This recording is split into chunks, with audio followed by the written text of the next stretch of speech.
ఆడపిల్లని అయిన వాళ్ళకిస్తే హ్యాపీగా ఉంటుందనేసి ఈ రోజుల్లో అయితే చాలా అపోహత అయితే అయిన వాళ్ళకైతే ఇస్తున్నారండి.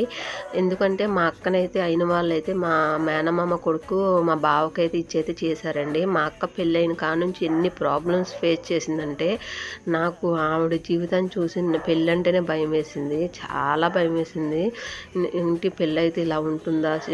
లైఫ్ ఇంత దారుణంగా ఉంటుందనేసి అయితే నేను చాలా భయపడ్డాను. మా అక్క ఎప్పుడు ఒకటే చెప్పేదండి. ఎప్పుడు అయిన వాళ్ళకన్నా బయట వాళ్ళు కరెక్టు. ఎప్పుడు బయట వాళ్ళ సంబంధం చేసుకోవాలి.